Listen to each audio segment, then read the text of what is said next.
مع الكابتن رمضان عرفة المدير الفني لفريق غزل كفر الدوار.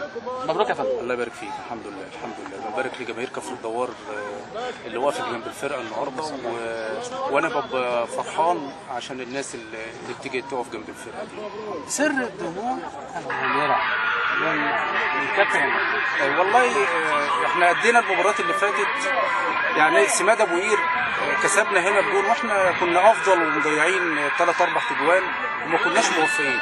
ماتش العبد منهور رغم النتيجه 4-0، لكن انا كنت راضي عن الاداء. يعني مفيش فرقه لعبت العبد منهور في استاد دمنهور وضيعت اكتر من 5 6 انفرادات غير غزل كفر الدوار. انا بلعب كل المباريات بتاعتي على ال3 بونت، كون ان انا يعني التوفيق كان غايب عني شويه، ففرحتي ان ربنا وفق الولاد النهارده. وبعد الاداء يعني 3 مباريات في منتهى الجديه ومنتهى الجمال ما كناش موفقين فيهم، ربنا وفقهم النهارده وكسبنا الاول على المجموعه. ودي سر فرحتي ان الفرقه مش اقل من اي فرقه في المجموعه. سر تحسن الاداء لفريق غزل كفر الدوار؟ لا هو الاداء انا راضي عنه. في المباريات اللي فاتت انا راضي عنه، بس انا قلت لك هو التوفيق ربنا كان غايب عننا. كل المباريات بنأديها كويس، وانت شفت مباراه العبد منهور احنا رحنا للجون قد ايه، وشفت مباراه سماد ابو قير احنا رحنا للجون وضيعنا قد ايه. الولاد صغيرين ومحتاجين الخبره، فالخبره هتيجي مع المباريات، وهتتفرجوا على فرقه غزل كفر الدوار. وانا الحمد لله زي انت ما بتشوف كده انا بدي العناصر الصغيره وما بخافش، وانا بلاعب فرقه كفر الشيخ عندي 3 4 لعيبه 20 سنه في الملعب، والحمد لله قدهم وكانوا قدوا المسؤوليه. ماذا قلت للاعيبه الفريق؟ قلت لهم المباراه ديت بتاعتكم قبل ما تكون بتاعت جهاز فني، المباراه دي بتاعت مدربين، واوعى تفكر ان انت طالما بتتعب وبتتمرن وبتأدي ربنا مش هيوفقك على طول، ربنا هيوفقك.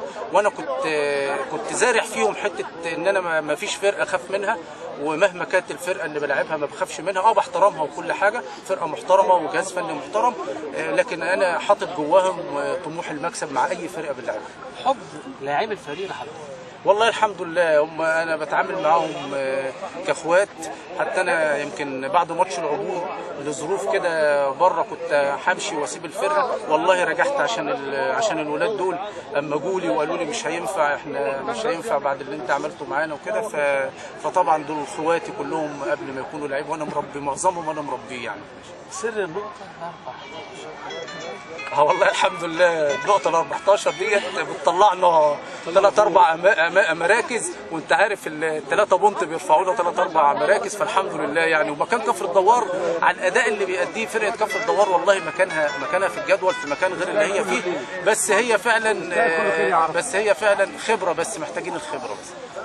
ماذا اعددت في اللقاء القادم امام سكه حديد طنطا؟ طيب اللقاء القادم بس نطلع من مباراه النهارده، بس نفرح النهارده ومن بكره نبداوا نجهزهم. على فكره انا غايب عني الاثنين الديفندرات الاساسيين موقوفين 3 انذارات، والحمد لله الناس اللي لعبت وان شاء الله البرنس وإيتو والبطاقه الدوليه ان شاء الله جايه يمكن النهارده وبكره، وهيتسجلهم وهيخشوا المباراه اللي جايه، فان شاء الله هتشوفوا كفر الدوار في وضع ثاني في المباراه اللي جايه ان شاء الله.